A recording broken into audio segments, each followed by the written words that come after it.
செயின்ட்ஸ் Marcellinus and Peter.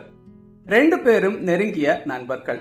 மார்செலினஸ் குருத்துவ அருட்பொழிவு பெற்று குருத்துவ நிலை அடைந்தவர். பீட்டர் திருச்சபை வழங்கும் பேய்களை விரட்டக்கூடிய அதிகாரம் பெற்றவர். ஆர்த்தேமிஸ் அப்படிங்கிற ஒரு சிறை அதிகாரியோட மகளுக்கு ஒரு தடவை பேய் பிடிச்சிருக்கு. பீட்டர் அந்த பேயை விரட்டி அடிச்சிருக்காரு. இதனால சிறை அதிகாரி இயேசு கிறிஸ்து மேல நம்பிக்கை கொண்டு குடும்பமாக கிறிஸ்தவ விசுவாசிகளா மாறியிருக்காங்க. அவங்களுக்கு மார்செலினஸ் திருமுழுக்கு வழங்கியிருக்காரு. இதை கேள்விப்பட்ட ரோமை மன்னர் டயப்ளோசியன் கோபம் அடைந்திருக்காரு. ரெண்டு பேரையும் கைது செய்து சிறையில் அடைச்சிருக்காரு. சிறையில் அடைக்கப்பட்ட ரெண்டு பேரும் துணிச்சலோடு சிறை கைதிகளுக்கு நற்செய்தி அறிவிச்சிருக்காங்க.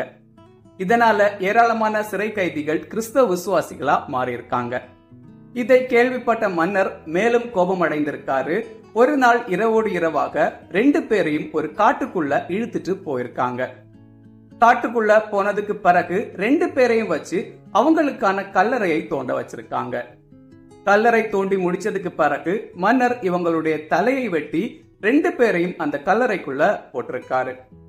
இப்படி மார்செலினஸ் அண்ட் பீட்டர் ரெண்டு பேரும் ஆண்டவர் இயேசு கிறிஸ்துவுக்காக மறைசாட்சியா இறந்து போயிருக்காங்க. சில காலத்துக்கு பிறகு திருத்தந்தை டமாசஸ் இதை கேள்விப்பட்டு அவங்களுடைய கல்லறைக்கு போய் மரியாதை செலுத்தியிருக்காரு. சில ஆண்டுகளுக்கு பிறகு ரோமை மன்னரான கான்ஸ்டான்டினோபிள் இவங்களுடைய கல்லறையில ஒரு ஆலயத்தை கட்டி எழுப்பியிருக்காரு. June 2 saints Marcellinus and Peter feast day.